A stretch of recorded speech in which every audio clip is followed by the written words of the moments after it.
से करीब 60 से ज़्यादा कोर्सेज में बच्चों को शिक्षा प्रदान कर रहा है और बाबा फरीद ग्रुप ऑफ इंस्टीट्यूशन में बहुत सारे कोर्सेज जैसे कि humanities, fashion technology, sciences, engineering, management, agriculture, paramedical, ये सारे कोर्सेज हैं जिनमें हम बच्चों को शिक्षा प्रदान कर रहे हैं। Baba Farid group of institution हमारे honourable chairman doctor Gurmeet Singh Dhaliwal और हमारे visionary campus director sir doctor Punia ji की अगुवाई में दिन ब दिन आगे बढ़ता जा रहा है और बच्चों में चेतना फैलाने का काम कर रही है।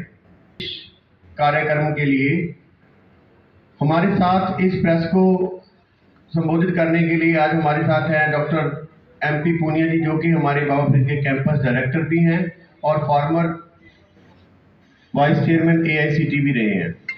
लेकिन इस सबसे अलग एक बड़ी चीज़ है जो हमें यहाँ तक लेके आई है, वो है कि ये बीकानेर जो शहर है, ये भूमि है, ये डॉक्टर पूनिया जी की कर्म भूमि रही है और उन्होंने तकरीबन 7 साल बीकानेर इंजीनियरिंग कॉलेज में एज ए प्रिंसिपल लगाए और रेशो है वो बहुत कम है।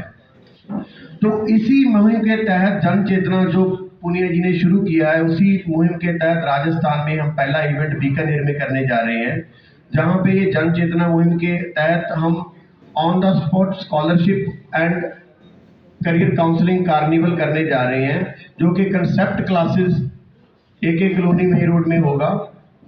19 और 20 तारीख शनिवार और एतवार को कंसेप्ट क्लासेस में ये हम कार्निवल करने जा रहे हैं, जहां पे बच्चे आके हमारे साथ फ्री में करियर काउंसलिंग करवा सकते हैं और जो भी हमारे पास कोई स्कॉलरशिप स्कीम्स हैं, वहाँ पे कोई भी बच्चा ऐसा ना हो कि जो बच्चा नहीं पैसा पे कर सकता, वैसी स्कॉलरशिप स्कीम्स भी है ताकि वो आगे बढ़ सके। उसके बारे में अधिक जानकारी डॉक्टर पूनिया जी देंगे।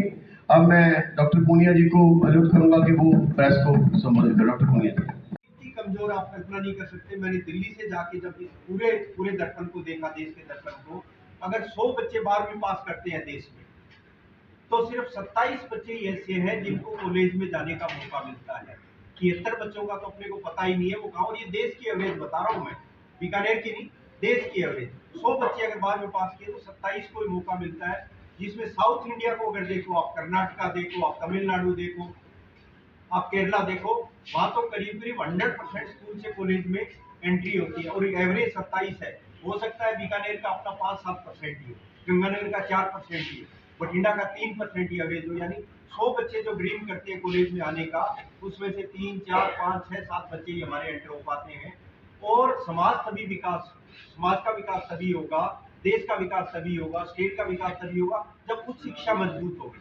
उच्च शिक्षा मीन्स 18 साल के बाद का जो बच्चा है, जिसकी सोचने की क्षमताएं ज्यादा हो जाती है, जिसकी मनन करने की क्षमताएं ज्यादा हो जाती है, डिसीजन लेने की क्षमताएं ज्यादा हो जाती है, उसका जो ह्यूमन पोटेंशियल है वो तभी अपन बाहर निकाल पाते हैं जब वो एक लेवल पे आ गया हो, 21, 22, 23 साल की उम्र में।